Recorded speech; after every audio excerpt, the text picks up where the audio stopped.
নমস্কার, আশা করি তোমরা ভালোই আছো। আজকে আমি তোমাদের রাষ্ট্র নির্মাণের প্রতিবন্ধকতা অর্থাৎ দ্বাদশ শ্রেণীর রাষ্ট্র নির্মাণের প্রতিবন্ধকতা এই অধ্যায়টা বোঝানোর চেষ্টা করব। তাই সকল ছাত্রছাত্রীদের আমি বলে দিচ্ছি, তোমরা অবশ্যই মন এবং মস্তিষ্ক দিয়ে বোঝার চেষ্টা করবে। কারণ আমাদের মধ্যে অনেকে আছে যে প্রাইভেট শিক্ষকের কাছে গিয়ে গাদা গাদা নোট নিয়ে পড়ে সেগুলিকে মুখস্থ করে ফেলবো, এগুলোকে প্রকৃত পড়া বলা যায় না। অর্থাৎ আমরা যদি বিষয়গুলির বিষয়বস্তু সম্পর্কে না জানি তাহলে আমাদের এই পড়াটাই সম্পূর্ণ বৃথা থেকে যায় এবং সেই অধ্যায় সম্পর্কে আমাদের সম্পূর্ণ ধারণা হয় না। তো আজকে যে বিষয়টা আমি তোমাদের বুঝাবো সেটা হলো রাষ্ট্র নির্মাণের প্রতিবন্ধকতা। রাষ্ট্র নির্মাণের প্রতিবন্ধকতায় প্রথমেই ভারত 1947 খ্রিস্টাব্দে 15ই আগস্ট স্বাধীন হয়েছিল। অর্থাৎ ইংরেজ গভর্নর লর্ড মাউন্ট ব্যাটেন ভারতকে দ্বিখণ্ডিতভাবে ভাগ করে দিয়েছিল। একটা ছিল পাকিস্তান এবং একটা ছিল ভারত। ভারত 1947 সালের 15ই আগস্ট স্বাধীন হয় এবং পাকিস্তান 1947 সালে 14ই আগস্ট স্বাধীন হয়েছিল। ভারতের প্রধানমন্ত্রী ছিলেন পণ্ডিত জওহরলাল নেহেরু এবং পাকিস্তান মোহাম্মদ আলী জিন্নাহের নেতৃত্বে ভাগ হয়েছিল, যদিও ধর্মের ভিত্তিতে। তো ভারতের এই দ্বিখণ্ডিতভাবে স্বাধীনতা লাভের পর এই দিন মধ্যরাতে অর্থাৎ ভারতের 1947 খ্রিস্টাব্দের 15ই আগস্ট মধ্যরাতে পণ্ডিত জওহরলাল নেহেরু সমগ্র ভারতবাসীর উদ্দেশ্যে এবং ভারতকে কিভাবে উন্নতির দিকে নিয়ে যাওয়া হবে, ঐক্য কিভাবে বজায় রাখা হবে, এই উদ্দেশ্যে সমগ্র ভারতবাসীর কাছে একটি বক্তৃতা রেখেছিলেন। একেই বলা হয় নিয়তির সঙ্গে মিলন। এবার তোমাদের মধ্যে যদি নিয়তির সঙ্গে মিলন বলতে কি বুঝো এমন কোনো প্রশ্ন আসে তাহলে তোমরা অবশ্যই লিখবে 1947 খ্রিস্টাব্দের 15ই আগস্ট ভারত যেদিন স্বাধীন হয়েছিল ওই দিন মধ্যরাতে পণ্ডিত জওহরলাল নেহেরু ভারতবাসীর উদ্দেশ্যে একটি বক্তৃতা রেখেছিলেন। একেই বলা হয় নিয়তির সঙ্গে মিলন। তাহলে নিয়তির সঙ্গে মিলন কি, এই জিনিসটা তোমরা বুঝে গেলে। এবার ভারত স্বাধীনতার পর ভারতের মধ্যে 565টি প্রদেশ ছিল। এই প্রদেশগুলিকে একত্রিত করতে হবে এবং ভারতকে যে স্বাধীনতা লাভের পর ভারতের মধ্যে যে লক্ষ্য ছিল সেই লক্ষ্যগুলি হলো ভারতকে একটা গণতান্ত্রিক রাষ্ট্রে পরিণত করতে হবে, ভারতের দারিদ্র এবং পিছিয়ে পড়া মানুষদের কিভাবে খুব কম সময়ে উন্নতি করা যায় এবং পিছিয়ে পড়া মানুষদের কিভাবে কল্যাণ সাধন করা যায় সে বিষয়ে একটা চিন্তা ছিল।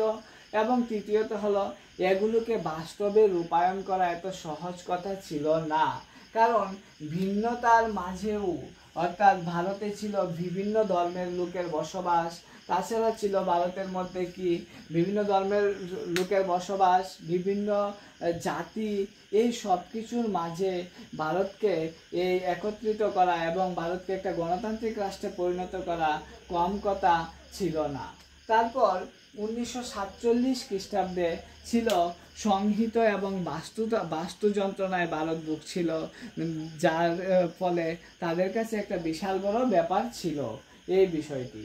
তারপর ভারত 3টি প্রতিবন্ধকতার সম্মুখীন হয়েছিল। অর্থাৎ ভারতের মধ্যে সে পরবর্তী সময় অর্থাৎ রাষ্ট্র নির্মাণের প্রতিবন্ধকতা বলতে তোমাদের যদি বলে যে রাষ্ট্র নির্মাণের প্রতিবন্ধকতা বলতে কি বুঝো বা রাষ্ট্র নির্মাণের প্রতিবন্ধকতা কি, রাষ্ট্র নির্মাণের প্রতিবন্ধকতা হলো ঐক্যবদ্ধ রাষ্ট্র নির্মাণ করা যেখানে ভারতীয় সমাজে বিভিন্ন ভাষাভাষী, ধর্মীয় ও সংস্কৃতি অনুসরণকারীদের জন্য উপযোগী জায়গা থাকবে।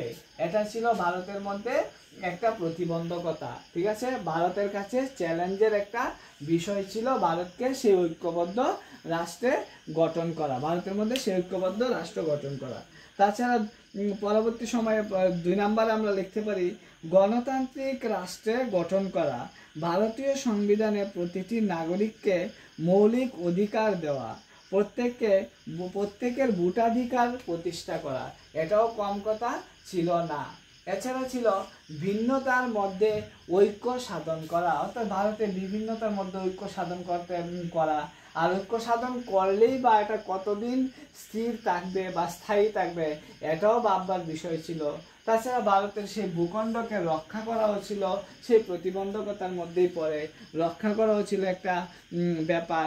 তাছাড়া ভারতের মধ্যে সাংসদীয় শাসন ব্যবস্থার উপর প্রতিষ্ঠিত প্রতিনিধিত্বমূলক গণতন্ত্রের ধারণাকে গ্রহণ করেছে। এই বৈশিষ্ট্য সুনিশ্চিত এবং গণতান্ত্রিক কাঠামোর মধ্যে রাজনৈতিক প্রতিবন্ধকতাও অনুষ্ঠিত করতে হবে। তাছাড়া ভারতের মধ্যে মৌলিক অধিকার দিতে হবে, ভারতীয় মহিলাদের ভোটাধিকার দিতে হবে। এই সব কিছু ছিল ভারতের মধ্যে একটা চ্যালেঞ্জের বিষয়। তাহলে তোমাদের যদি প্রশ্ন আসে যে স্বাধীনতার পর ভারতের সবচেয়ে বড় চ্যালেঞ্জের বিষয় কি ছিল, নিশ্চয়ই তোমরা উত্তর দেবে স্বাধীনতার পর ভারতের সবচেয়ে বড় চ্যালেঞ্জ ছিল যে ঐক্যবদ্ধ রাষ্ট্র গঠন করা, ভিন্নতার মধ্যে ঐক্য সাধন করা এবং ভূখণ্ডকে রক্ষা করা ও গণতান্ত্রিক অধিকার প্রতিষ্ঠা করা, মৌলিক অধিকার দেওয়া সকলকে এবং মহিলাদেরকে ভোটাধিকার দেওয়া। এই সব কিছু ছিল কি ভারতের অর্থাৎ প্রতিবন্ধকতা পর অর্থাৎ ভারতের মধ্যে একটা চ্যালেঞ্জের বিষয়।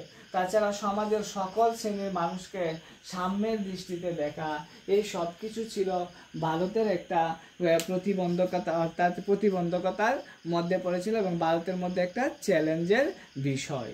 তাছাড়াও ছিল দুর্বলদেরকে সবল করতে অনেক সময় অনেক সমস্যা ছিল, অর্থাৎ পিছিয়ে পড়া মানুষদেরকে কল্যাণ সাধন করা ও ভারতের মধ্যে কম কথা ছিল না। ঠিক আছে, তো এই বিষয়টা হলো আমাদের প্রথম পার্ট। ঠিক আছে, তারপর আমরা দ্বিতীয় পার্টে অনেক কিছু বুঝতে পারবো। রাষ্ট্র নির্মাণের প্রতিবন্ধকতা সম্পর্কে আমরা প্রথম থেকে যতটুকু বুঝেছি অতটুকুর মধ্যেই যদি আমাদের প্রশ্ন আসে নিয়তির সঙ্গে মিলন কি, তাহলে নিশ্চয়ই তোমরা দেবে।